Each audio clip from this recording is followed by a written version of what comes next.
अखंड मंथन के सभी दर्शकों को नमस्कार। लाख प्रयत्नों के पश्चात भी देश में कोरोना संक्रमण थमने का नाम नहीं ले रहा है।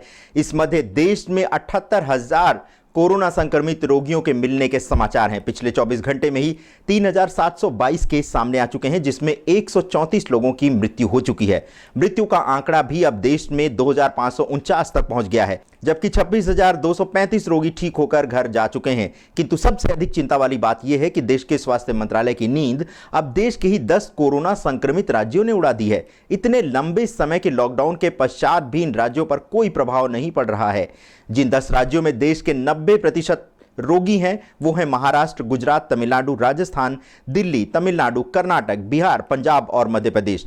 सदा की तरह महाराष्ट्र में रोगियों की संख्या के मामले में वो सबसे नंबर 1 पर है। यहां पिछले 24 घंटे में 1495 रोगी सामने आए हैं। तमिलनाडु में भी 509 रोगियों का पता चला है। अब यहां कुल मिलाकर के 9,227 तक कोरोना रोगी पहुंच चुके हैं। गुजरात में 364 नए रोगियों के साथ यह आंकड़ा 9,267 तक पहुंच गया है। दिल्ली में भी पिछले 24 घंटे में 359 कोरोना के नए रोगी सामने आए हैं। उधर कुछ दूसरे राज्यों में भी कोरोना के नए रोगी लगातार बढ़ रहे हैं। अब बिहार, कर्नाटक और जम्मू कश्मीर में भी रोगियों की कुल संख्या 1,000 तक पहुंच गई है। बिहार में पिछले 24 घंटे में 109 नए रोगियों के साथ अब यहां 940 कोरोना रोगी हो चुके हैं।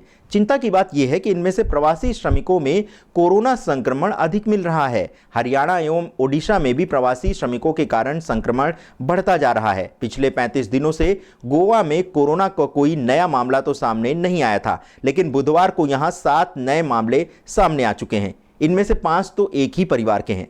ये सब महाराष्ट्र के सोलापुर से लौटकर गोवा पहुंचे थे। उधर पंजाब से अच्छा समाचार यह है कि अब नए मामलों में वहां कमी आई है। यहां बुधवार को सिर्फ 10 नए मामले कोरोना के सामने आए। अकेले चंडीगढ़ में ही कोरोना के 189 रोगी हैं।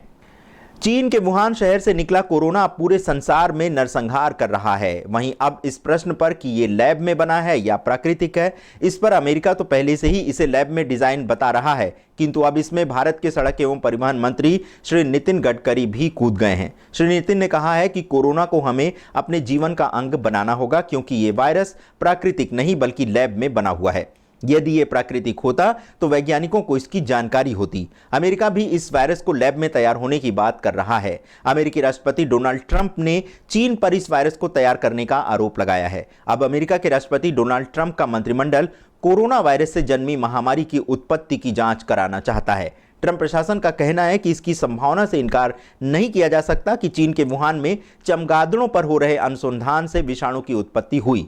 उधर बीजिंग ने कहा था कि वुहान में जानवरों के बाजार में मनुष्य इस विषाणु से संक्रमित हुआ होगा, लेकिन वॉशिंगटन पोस्ट और फॉक्स न्यूज ने गुमनाम स्रोतों के हवाले से बताया कि कोरोना वायरस एक संवेदनशील जैव अनुसंधान केंद्र से दुर्घटनावश बाहर आया होगा।